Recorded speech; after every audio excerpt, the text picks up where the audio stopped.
Layering is one of the most powerful design techniques because it adds depth, hierarchy, and visual storytelling to even the simplest repeating graphics. How to explore pattern layering concepts.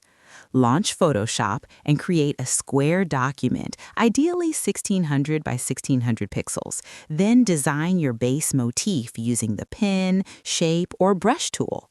Duplicate it across the canvas with consistent spacing to form your first pattern layer.